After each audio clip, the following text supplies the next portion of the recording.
Hello, I am your host, Tracy Otsuka. Thank you so much for joining us here for another episode of ADHD for Smartass Women. You know, my purpose is always to show you who you are and then inspire you to be it.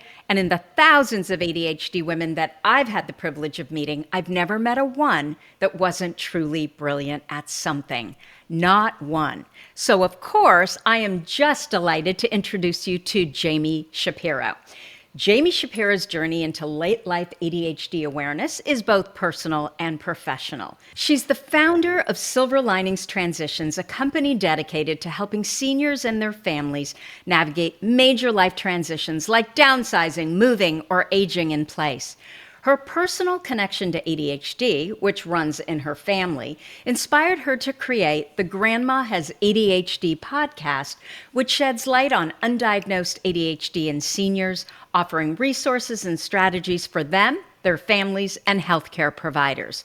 A mom of three, Jami has ADHD running deep in her family. Her parents and two of her children share the diagnoses.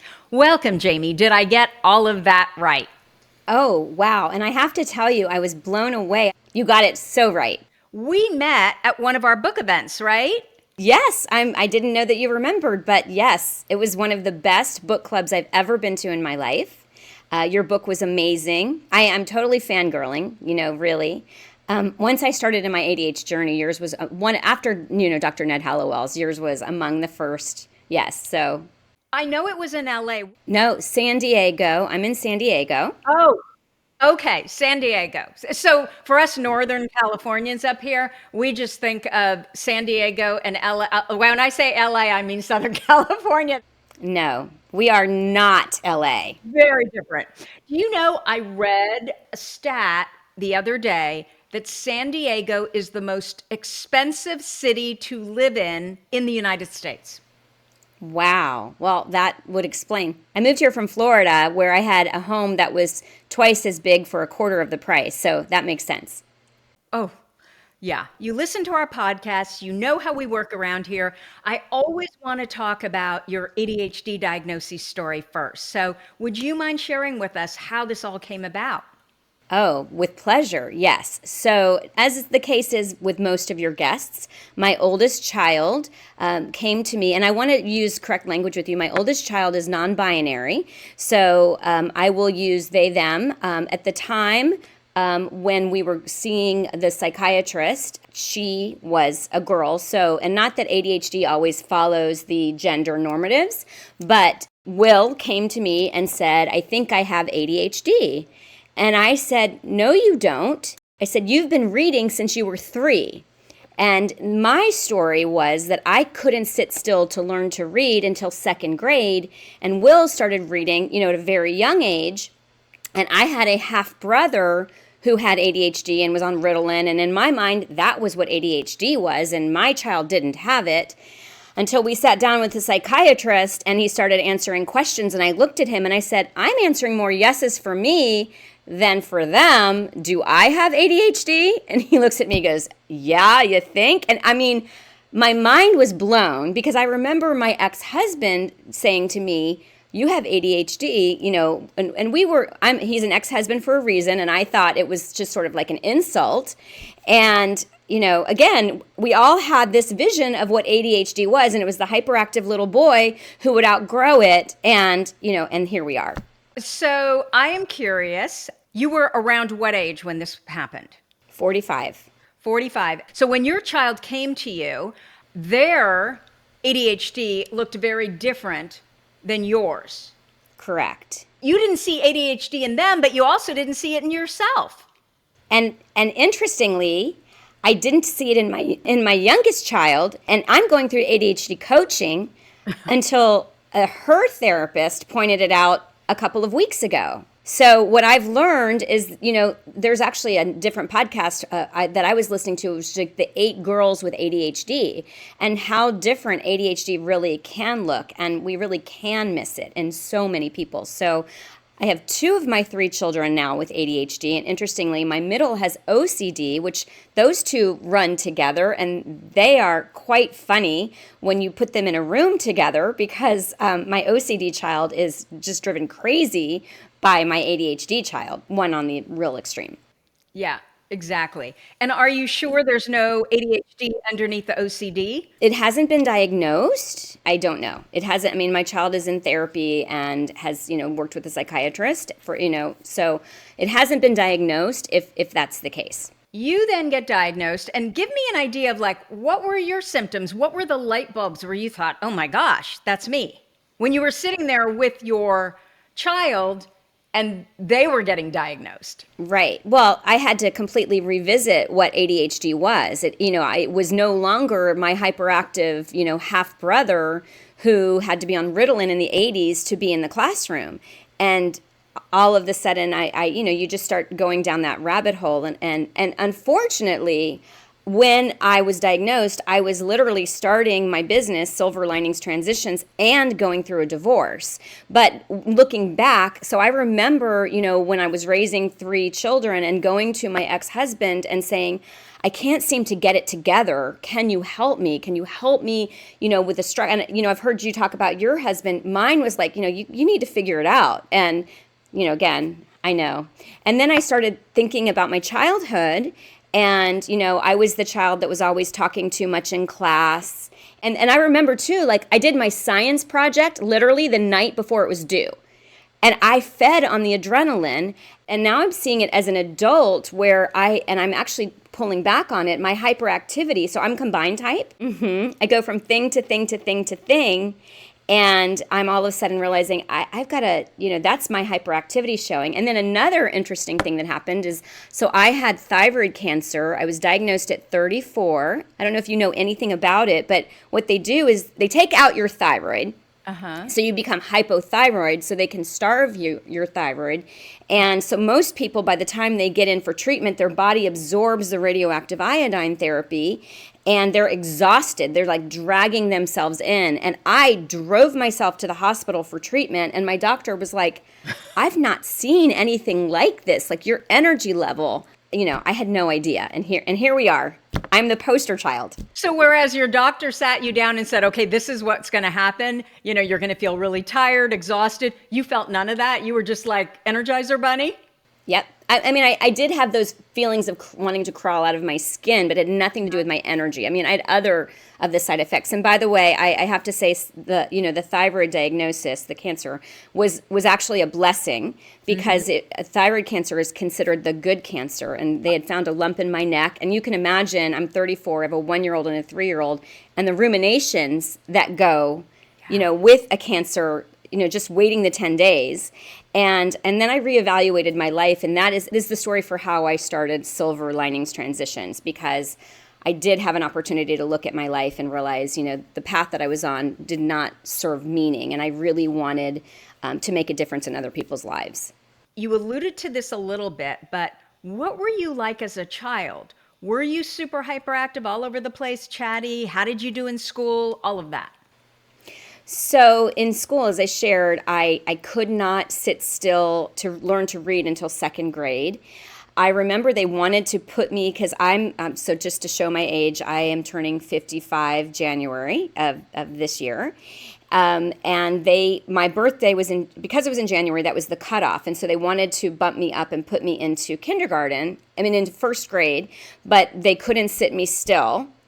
My mother took me to a doctor, and she said, I think my child is hyperkinetic. That was the word they used to use. And the doctor said, she's not hyperkinetic. She just has a nervous mother. Always the mother's fault.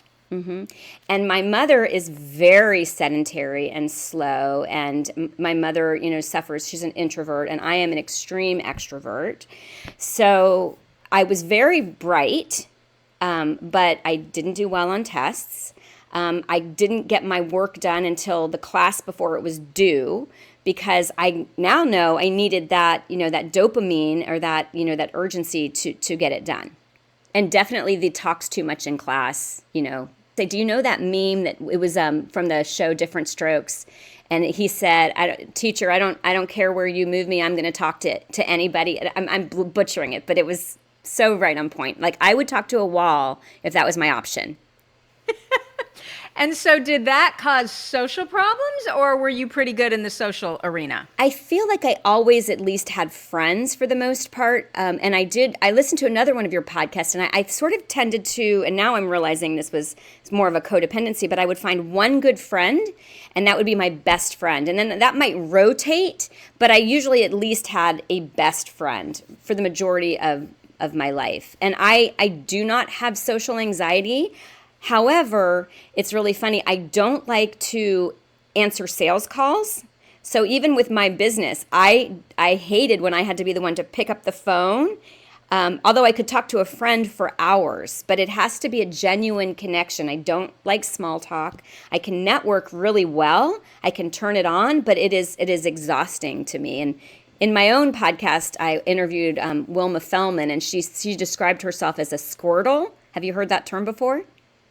So perfect. It's part squirrel, right? Because we jump from thing to thing to thing, and then turtle. And that's so true for me. So I turn it on and then I retreat, and I need to just like close it down. I wonder too if for you it's the freedom issue where you're trying to get done what you want to get done, and then you're interrupted by, having to do these calls because that's really not what you want to do. But I bet you once you get there with the people. I love the one-on-one. I love the one-on-one, but I hate the build-up. I completely agree with you. Let's go back to what you were doing before you decided to start Silver Linings. What kind of work? I was actually working as a realtor. And it's interesting because a lot of realtors have ADHD because you're able to multitask, and it's a very, right? And but I had sort of become a realtor as a means to an end because my ex-husband was a college professor, and I did not want to go back to my corporate life. I was a department store buyer, and I wanted to be home with my child. So real estate was a means to an end for me, and I did it successfully for 10 years. But like I said, I really, and this is also true of people with ADHD, I wanted to make a difference in people's lives. I don't know if you know this, but I was a broker for 15 years. I didn't. While my kids were growing up. And when the market went to hell, when was that? 2007, 2008. 2012. I worked for probably 24 banks selling their distressed properties. My law degree and the fact that I was a lawyer actually mattered to them, actually mattered to someone for the first time. And I loved that business because it was 9 to 5. I had all the freedom. I could schedule whatever, whenever. I never knew where they were going to send me. It was often dangerous. I mean, I have stories that are ridiculous of the things that I saw and the kinds of people that I worked with, but it was so fun. And surprisingly, I could really help people. Yeah, the banks would give them a certain amount of money to move out by a certain date. And it was surprising how much I could help because I would kind of negotiate between the people and the bank, and I was always for the people, right? And so by the time I showed up, they were actually really relieved and they just wanted to move on. And so if they could see in me that I was on their side and I was going to do whatever I could do, to make their life easier, I loved it. But then once that dried up, I was like, oh my God, this is so boring. Like, I think for 1 year out of the 15, I worked with buyers. I could not sit in a car and drive around for hours at a time. And then people wouldn't know what they wanted, or I'd know, okay, this person is never going to cut they're just not going to do anything. This is just kind of their social hour, then I was done. So I agree with you. What I saw were so many realtors with ADHD. I mean, it all makes sense. But then on the other vein, there's so much about real estate that is not conducive to our brains. Yes, there were so many times that I almost dropped the ball. And I ended up getting a partner who did not have ADHD and could balance me. And yes, for sure, I was trying to keep it all together. Again, did not know that I had ADHD, so I had no coping skills. Okay, so before we go transition into what it is that you're doing now, why did you decide to start Silver Linings? Silver Linings, yes. What changed once you were diagnosed? I want to wrap that part up. You know what? I felt like it was getting a playbook to my life. All of a sudden, all of these things made sense for me. And, I know you always ask people, what is their tool or whatever, but it's like, I am going to forget. I remember, I will definitely remember this. I will definitely remember this. Now I'm like, no, I won't. So I've got my watch, and it makes such a difference. No, I won't. I will not remember. But one of the things that, I'm trying to do with Grandma Has ADHD is really reduce the stigma of ADHD, and especially among seniors, and the generation of boomers and the silent generation who, and I hate to refer to to ADHD as mental illness or a disorder. I'm going to just put that out there right now because we both know it's a superpower. But having said that, it is quote unquote a disorder, and they are not the generation of people who go and get help the way that we will and our children will. In your life, what has changed with you? I think, like I said, an understanding of who I am. And I am, and what I say to seniors when they are, discovering ADHD is, you had to cobble it together without having any idea that this was happening. And here you are. So, you should be patting yourself on the back because, I was getting that science project done in the 11th hour, right? I did graduate college with high honors. Like, I figured it out, even though I had to start summer to get into the college I wanted to go to because my grades were not as good as they could have been. And I think, part of my conversation and part of my story is that I started out, and I kind of want to go here, but I don't want to forget where I'm going. And I can say that to you now too, and I don't feel so foolish. Or when I give a presentation and I tell people, you're going to see me lose words. And I'm not embarrassed about that anymore. I'm just like, this is how it is. This is how my brain works. And I'm just going to put it out there for you. Okay, so it sounds like a real reduction in shame because you now understand it's not a moral failing, it's not a character flaw, you're not stupid. Your brain just is different. Right. And when I am myself and I put it out there for you, then you get to be yourself. And, Absolutely. And I live very, very authentically and vulnerably, partly because I couldn't remember the lie if I told it. It's so true. That is so true. Absolutely. And I've always felt that way. I can't lie but I'm really good at, if you know who you are, even if you told a little white lie because you don't want to hurt someone's feelings, you're still that person, right? So you're never going to really go there. And if people say that's telling a lie, oh, well, I mean, I will tell a white lie not to hurt someone's feelings. I just think that. But I will also say what I think. Well, I was going to say, that's my problem. I haven't figured out how to temper it yet. So sometimes I'm like, did I really just say that? And then, as I've heard, ADHD is an explanation, not an excuse. So I can't then pull out the ADHD card and say like, oh, I just ADHD'd all over you, right? Exactly. What made you decide to start that business, that kind of business? So I will tell you that when you go through cancer, they say that you either turn towards God or a higher power, or you turn away. And I definitely lean towards my spirituality. And, recognizing that I was here for some purpose, but I didn't know what that purpose was.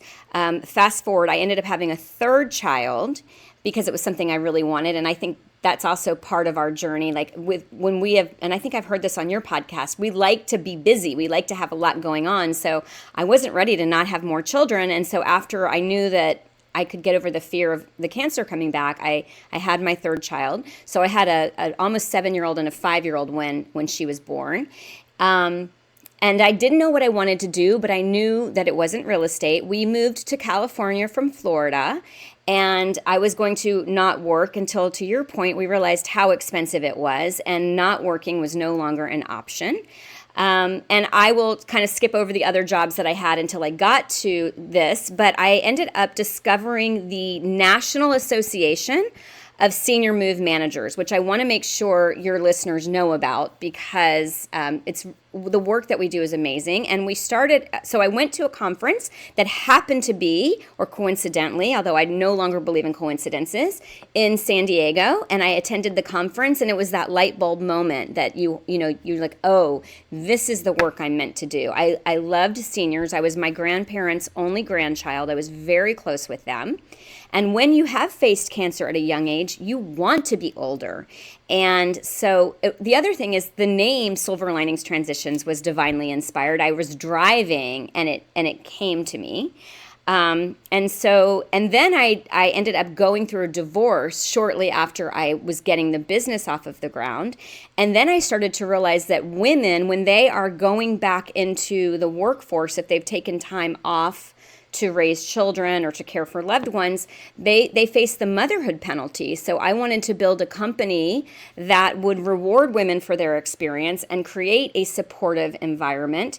But the work that we do is basically when a senior, and actually they've now changed it from senior to senior and specialty, because we don't only help seniors. This is why this is relevant. But when a senior, we'll just go with that, is going through a lifetime of belongings, and they are having to make the decisions about what they're going to keep and not keep, and move to a smaller space, or move to be near family, or move to a senior community, it can be very overwhelming. And we're talking about the neurotypical everyday senior, because typically when we move, we're going up in size. And so we don't have to make those decisions, and we don't have the physical challenges that come with aging.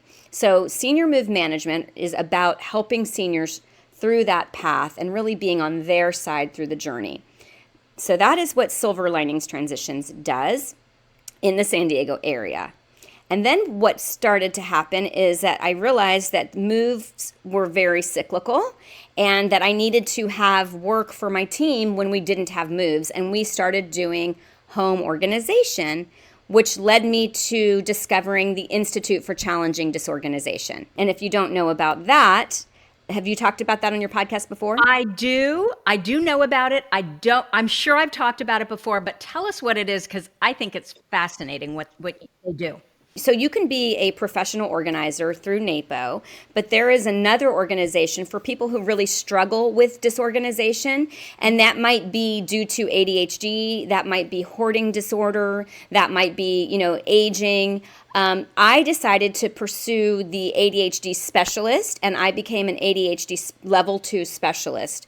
The ICD is the Institute for Challenging Disorganization, and it really takes a look at why people are disorganized. So it's more than just bringing in an organizer, but it's somebody who understands ADHD or hoarding disorder or age-related issues with disorganization. And what is the story behind the clutter? And, one of the things that I did when I was, before I knew I had ADHD, and I hired a professional organizer to come in and organize my house.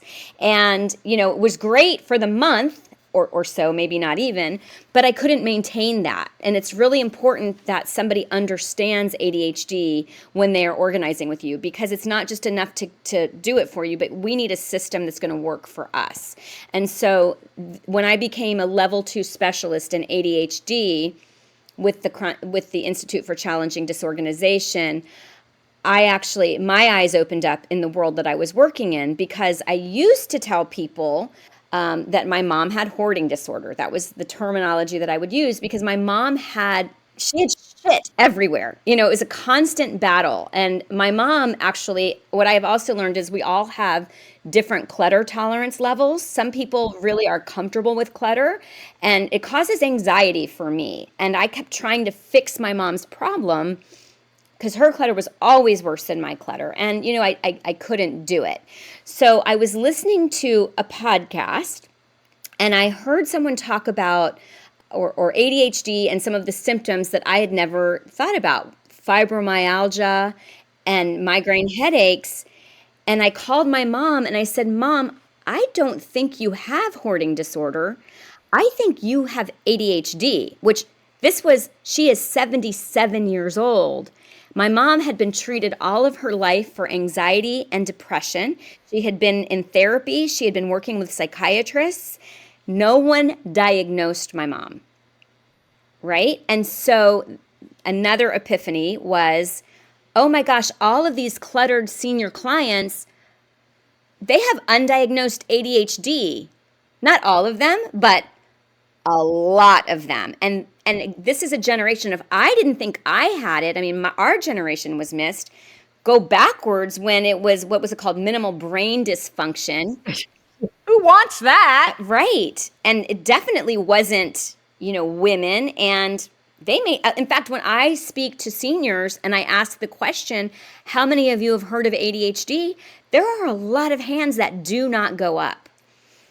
And so I, Grandma Has ADHD really came to me. It was like, oh my gosh, I need to, and it couldn't be grandpa because as you shared in the beginning, we knew my dad had ADHD. You could see it in his baby carriage. You could see it in the home videos of my father constantly moving. So that was no surprise that my dad had it. But my mom could sit and read for hours. And again, she's an introvert, I'm an extrovert, and ADHD just looks so different. But we have a whole generation of people that don't know they have ADHD. And I have literally had people come up to me because now I do presentations called Grandma Has ADHD about the intersection of seniors with ADHD. And they come up to me and they say, you spoke to my soul. Like they had no idea walking into that conversation that that was even a possibility.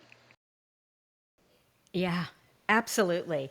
When you were talking about Institute for Challenging Disorganization and you talked about, oh, well, you need new systems, I suspect as much as the systems are, oh, try this, this, and this, it still is all around what works for that specific person that they're actually going to do, right? So a lot of it is very custom. Yes, absolutely. It is getting to know someone's behavior patterns and to your point, and I noticed this too, I kept buying books. I kept trying to figure out how to fix it, how to make it right. And really it's about us coming up with a system and making it part of our daily, what it is that we do and scheduling it and, just bite-sized pieces because again, we get overwhelmed when we have too big of a task. And so just, perfect is the enemy of done. I'm going to commit 10 minutes a day to making this happen.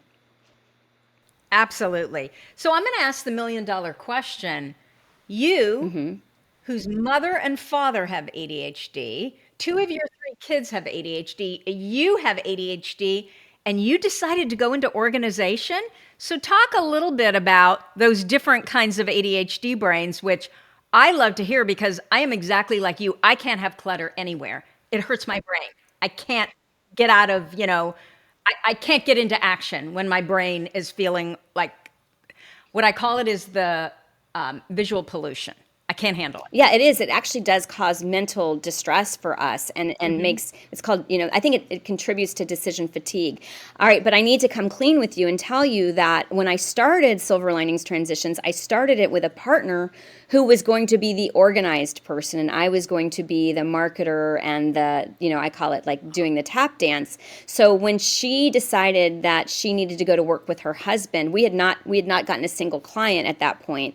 I actually went to the National Association of Productivity, it was called something different, but professional organizers. And I went into the room and I said, the funniest thing is me walking into this room. Nobody who knows me would ever think that I'd be sitting in a room full of professional organizers, at a meeting for professional organizers. So having said that, I actually hire my own team to come in and organize me, and I get maintenance. So I am not organized, but I know that it makes a difference in my life. And so I'm smart enough to get help for the things that I am not good at. But I'm also, because I understand why we hold on to clutter and what causes us to accumulate, I'm relatable to people. I'm not one of those people that's like, I'm going to, tell you how it's done because this is how I am. It's like, I understand how we get to this point and what a difference it makes when we can work through it. I love that. And it makes so much sense. It's what I always say about ADHD coaching. I'm sure there are good ADHD coaches that don't have ADHD and don't have, a child with ADHD. But I don't know, there's something about having been through it yourself that I think really makes a difference and affects how you coach people around their ADHD challenges. So I was really interested in having this conversation with you today because my husband and I are in the process of selling our, well, we haven't started yet. Actually, the broker is coming today. We're in the process of selling our way too large home in the country with way too much upkeep and maintenance. And it's specifically the property, it's not the home.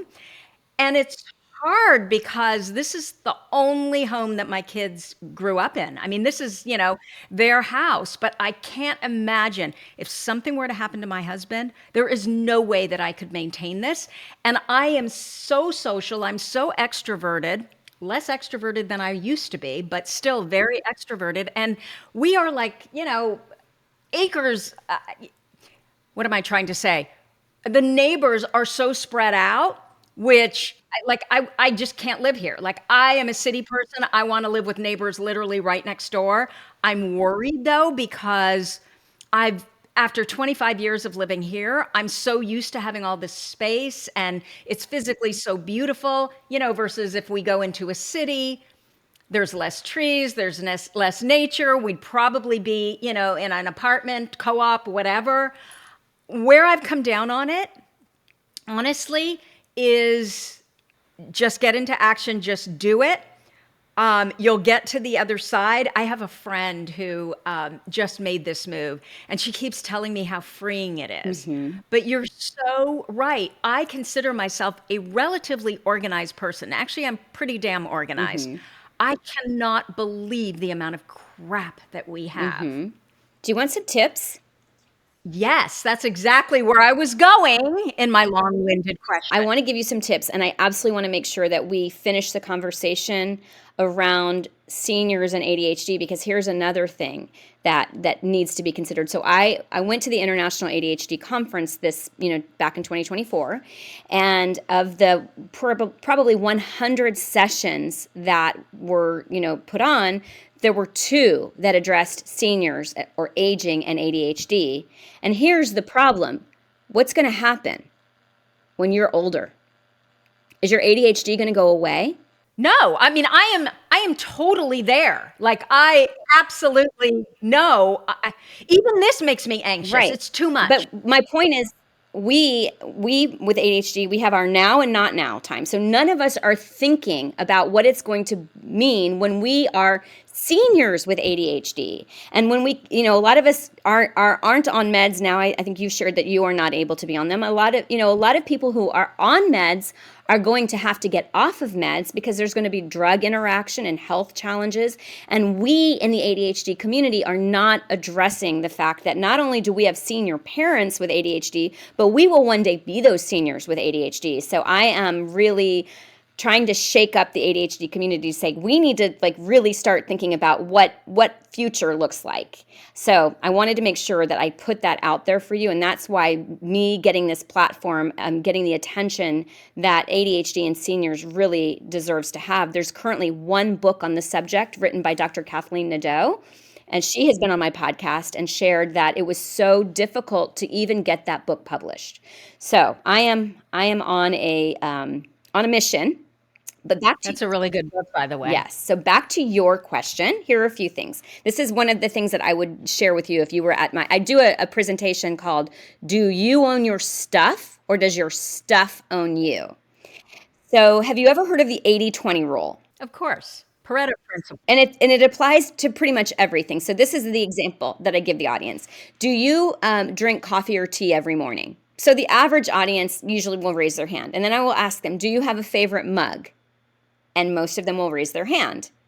And then I will say, okay, well, you're my audience of 1. And then I will say, will you wash that mug to use it again?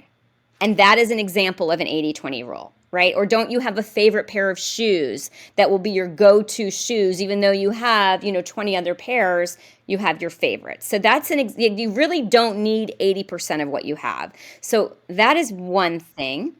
And the other thing is that, what I always start by asking the audience, if you were going to leave San Diego next week and you only took the things that you wanted and you left everything else behind, how many of your family members would want your things? And I say, please put your hand up really high. And then everybody looks around because nobody has raised their hand. So we are living very differently. And the likelihood is our children aren't going to want our things, and they're not even going to want their things. So we can actually save those memories by photographing them or creating digital memories with those. So, you don't have to have the tangible thing. Like, for instance, I was a Girl Scout and none of my kids wanted my Girl Scout sash. And sadly, I never became famous, so nobody's going to want that sash. So I took a picture of it, and I preserve the memory, but nobody needs it. Yeah, yeah. I absolutely agree with you. I think handing over anything to a child and telling them it's some family heirloom, that's just, it's an unfair burden. It's just a thing.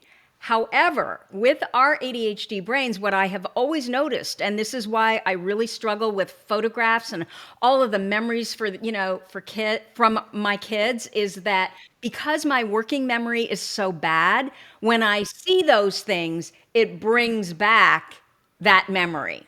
And we are doing that. We're taking photos of everything, although my husband is doing a lot of it, and he is the worst photographer. Like, I'm So what I recommend that people do, and I did this myself, so I had to, I don't like the term downsize. We're using the term right size more because it's really like identifying what's right for your life, and downsize has a negative connotation. So I went through the process when I was moving out of my marital home into a smaller space. It was Mother's Day. I had a captive audience because I knew my children were going to have to listen or do whatever it was that I wanted them to do. And I took my box of memories out and I did a show and tell with them, because so much of it is we want them to know who we were before we were their mothers. And so what I did was I picked everything up and I'm like, this was my prom corsage. Does anybody want this dried, bouquet of rose? And, right. So they got to know me. I could photograph it and then I could discard it. So pick a day that they can't say no, and you do a family show and tell, which, by the way, can also be done on Zoom. If you don't, like, my kids are now scattered around the country. Yeah. Okay. I just want to get there. I know this is the right thing. You need to hire a member of NASM, NASMM.org. They will. So, and that's the other thing, because we have a problem with executive function and taking on big tasks. My problem is I hate doing this crap. You bring somebody in, they'll guide you through the process. And what's really nice is they will get to know you. They will pick your favorite things and they will recreate a space that feels like home, that brings in your favorite things. Only, like, what I tell people is, if you want us to recreate, say, a curio cabinet, we'll take pictures of it, we'll reset it, only we'll dust it before we put it back together. So, it is done for you. When I moved out of the marital home into a smaller space, I could park 2 cars in my 2-car garage the day I moved in because my team had organized my closets and organized my pantry and made my bed and hung my pictures, and I could just start my life. And so imagine that for a senior or somebody who's going through a divorce or somebody who you have a career, and what is the time going to take you, if you take your days off to do that move and to do the packing, bringing somebody else in and letting them do it. And people don't even know that my industry exists. And so that's another thing that I'm. Yeah, absolutely. In a typical move, and I found it so fascinating, first of all, what you said about, because I'd never thought about this, that many of us have never had to downsize. Or right size. The only thing we've done is upsize, and then we've stayed there for 25 years. And we've kept that clutter or stuff or whatever, because we didn't have to make decisions unless it was like obvious trash. Yes. And some of it, 25 years later, is probably still in a box. I mean, about 15 years ago, we made the decision, we're getting rid of everything that's in the storage locker. What a waste of money. Like, we're such Americans, right? With all of this excess. So we got rid of that. But I'm sure there are still boxes, maybe 2, that we literally brought from the other house, and we haven't opened it since we brought it from the other house 25 years ago. You really need it. From just a action perspective, is this the right thought that, okay, this feels really hard? I mean, because this is how I do it. My husband will come to me with stuff. What do you think about this? And I'm just like, don't even tell me. Just get rid of it. I don't want to have to, because the emotion is tied to it for me. I don't want to deal with any of that. Just get rid of it. If we haven't pulled it out in 2 years, get rid of it. Is that the proper, just whatever it takes to just get it done? Or is this the wrong way of doing it? Because then he's going to get rid of something that I actually cared about. Well, if you really cared about it, you would probably remember that you had it. Maybe not. Right. So as I shared with you, I do bring my team in, and I just let them do it for me, because I can only make so many decisions. Like, I feel like there are so many to make, and I'm also, I guess I take the Buddhist philosophy in this. I'm really not attached to stuff.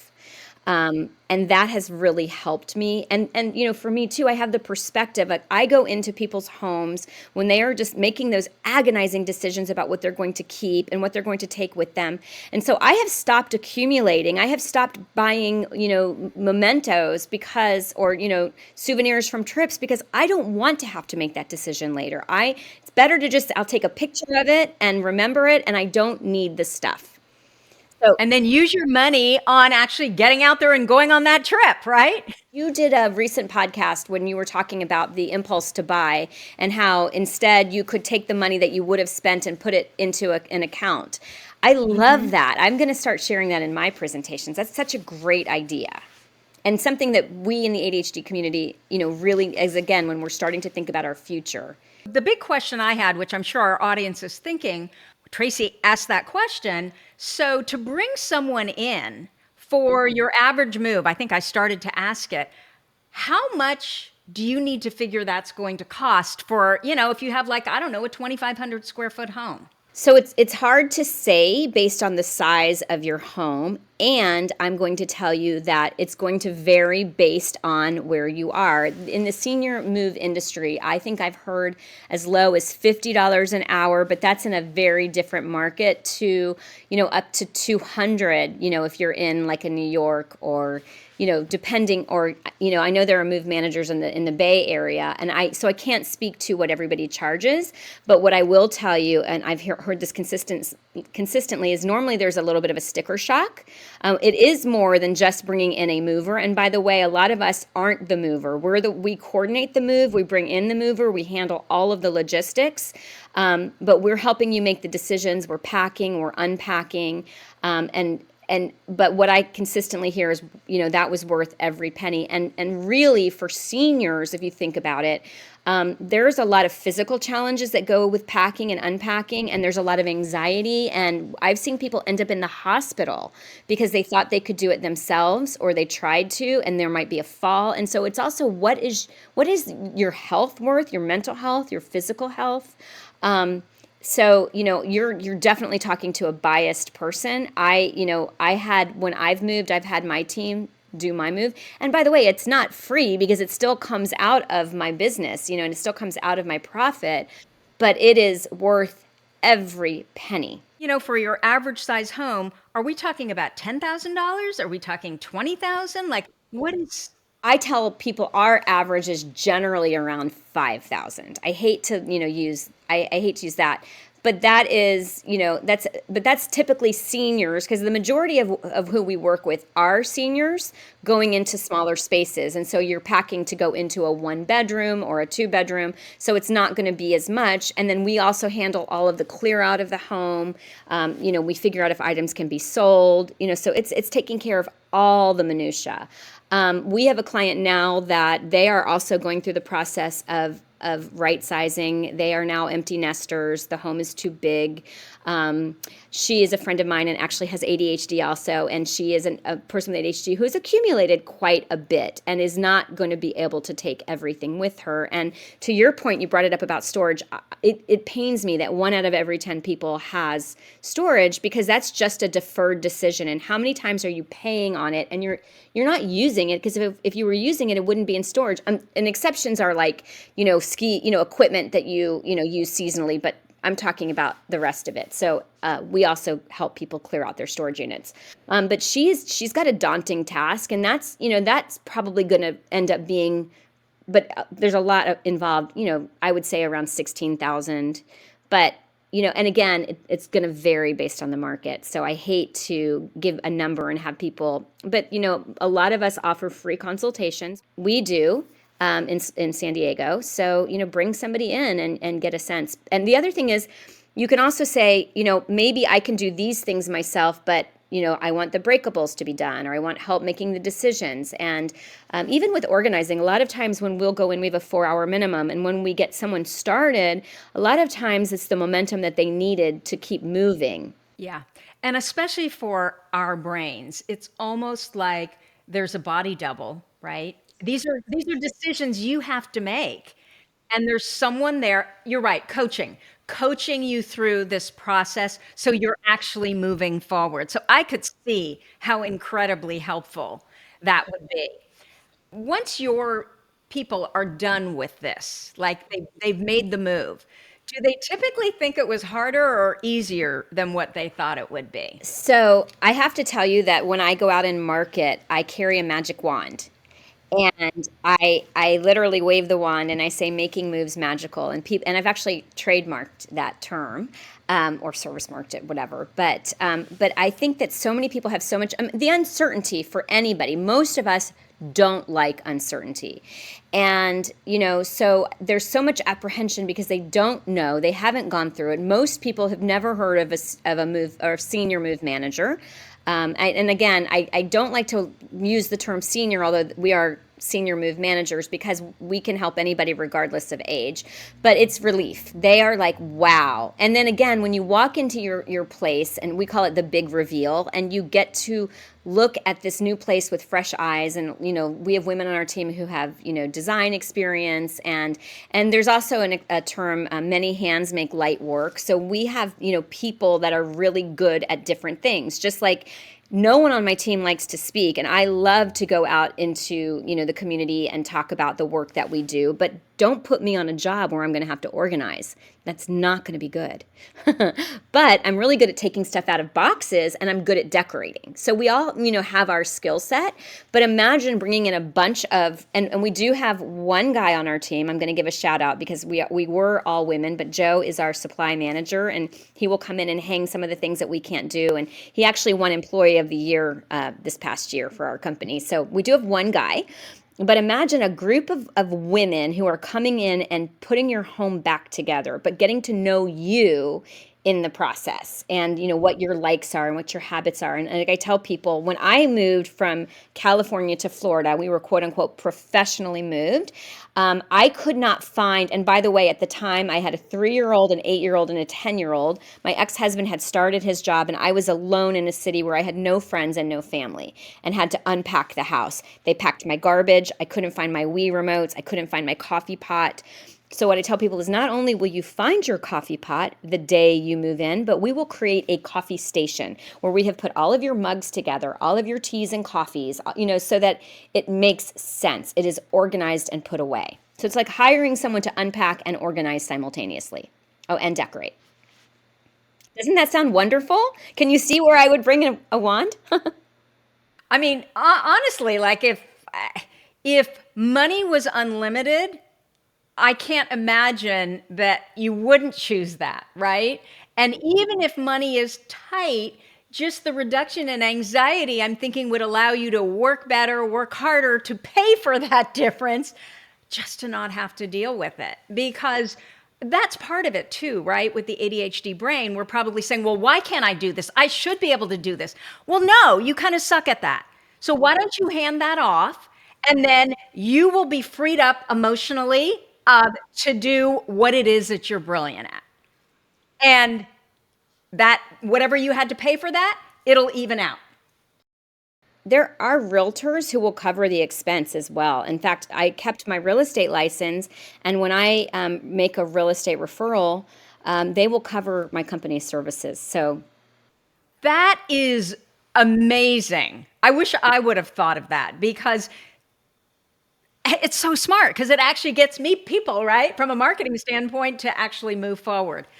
Okay, so one final question from me. I would love to know, are there lessons you've learned from working with your seniors that you've now applied to your own life and your own family, especially since you're the mom of three and someone connected to ADHD. Sure. So I would say, I have the benefit of hindsight, and as I shared with you, I make decisions about what I'm going to purchase, with that end in sight. And am I really going to want this? Is this going to matter to me in 5 years? So I've definitely stopped accumulating as a result of that. And I will also say that it is amazing to me to see the choices that people have made and how it brings them to the end of life, really. And that's another thing, like we don't talk about it in our society. It's like if we don't talk about it, it isn't going to happen. And that's so not true. But I have had some of my favorite clients be women who never had children, who never got married, and had this amazing life with this amazing infectious energy, and you wanted to be around them. And then I have seen women who were estranged from their children and they were sad sacks. And I would say for me, it's really how important attitude is about the aging process, about our lives. And so I feel it's such a blessing for me. And again, tying back to having had cancer 20 years ago, and that is why I named my company Silver Linings Transitions, is, if we are lucky, we're going to live a long time. And we have a responsibility to be an example for our children and show them what courageous aging looks like. And we have a responsibility to find the joy, or at least find the hope when times are, tough. That is such a beautiful story. And I feel this way too. You're looking at, okay, how much of life is left? And what do I want to spend it doing, right? And what do I want around me while I'm doing it? And it really is not all that clutter crap that society has taught us that, oh, we need this because, we have this urge or this impulsivity, so we're just going to go buy it. And then we're stuck dealing with it. So I am so looking forward to the other side, which to me, once I get through all this, feels so freeing because then I will only have those things around me that absolutely bring me joy. There's no anxiety. There's no, like, I've got this giant coffee table in our great room. And it used to be you would wheel in auto parts. So I don't know, we had to have three guys move it. And I love it because it's so old and antique and, but also really natural and rugged.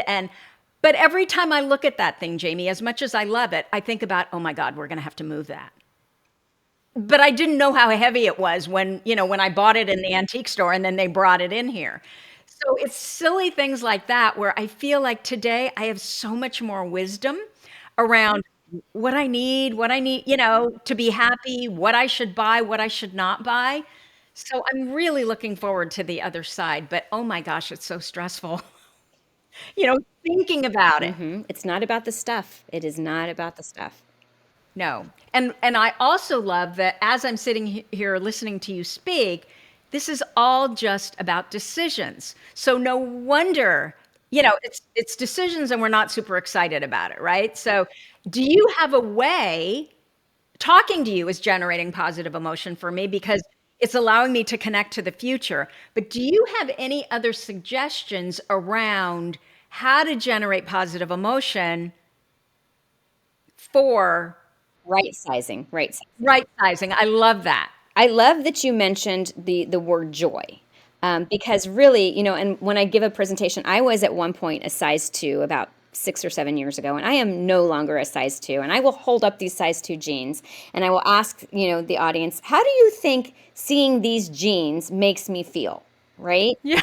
So it doesn't make me feel good anymore. And, sometimes we hold on to something because of who we were. And I think it's really important to embrace who we want to be. What is the life that we want to have for ourselves? And it always helped me. And again, this will help someone with ADHD. Like, for instance, there were just all of these fires in LA and people lost their homes and going to have to replace everything. So when I think of donating items and putting them into the universe and somebody benefiting from this thing, that helps me to let go of something. And another really good tip that I give my clients is called the dining room table test. So you clear off the dining room and you start to make the decisions about what you want. And it's a lot easier to decide what you want than what you don't want. And then you let someone else come and deal with what you don't want. They're all great. But the who we were versus who we want to be, that is such a great way to end. But before you go, yeah, give me your number one workaround. I think of future Jami. And so I used to, for instance, I would make an appointment to go to a potluck, and then I would forget what I signed up for, and then I would spend so much time trying to find what it was that I signed up for. So now when I sign up, even though I don't want to stop and put it into my thing, I will now put notes into my calendar. Or if I know I have a presentation the next day, I will put everything in my car and have it ready for future Jami. I love that. Future Jami loves it too. I also love, and I've done this a few times, but not really consistently. You're absolutely right. You have a meeting, like even if it's a Zoom meeting, putting the links to the emails, whatever this is going to pertain to. So everything's there and you don't have to go searching for it because you're right. Right then and there. You don't have to put it back together. That is brilliant. I love it, Jami. Thank you so much for spending time with us here today. Are you working on something that you want to tell us about? Where can people find you? Give us all the stuff. Thank you. So if you are in the San Diego area and you want move management or home organization services, you can find us at Silver Linings with an S, transitions with an S.com. And if you are looking at really helping me with this movement of seniors with ADHD, you can find me at Grandma Has ADHD. And I am looking to also build a Facebook community. I have a podcast. I really want to create what you have for us smartass women. For those of us who have seniors in our lives, even parents that maybe don't want to admit that they have ADHD or don't want to look at it. We're having conversations with adult children about, how do we bring this up? And then also, for a lot of people like my mom, I call her the original grandma, the years that she has known she has ADHD has been the best year for both of us because I have a new understanding of my mother. When I used to get frustrated, now I have a sympathy for her and an empathy for her. And, it explains so much. So I just hope that people will find this community that we are building from the ground up because we really do have to have things in place for when every single one of us who has ADHD is going to be a senior with ADHD. Absolutely. Okay, give the website one more time. So it's Silver Linings with an S, transitions with an S.com, or grandmahasADHD.com. Jami, again, thank you so much. Thank you. And thank you for everything that you have done to really make my life. I loved listening to your book. I remember where I was when I heard certain stories. And thank you for what you are doing. I think you are definitely helping to destigmatize ADHD.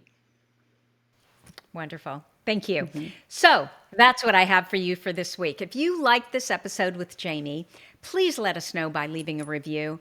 Our goal is to change the conversation around ADHD, helping as many women as we possibly can learn how their ADHD brains work so that they too may discover their amazing strengths. Thank you so much for listening, and I'll see you here next week.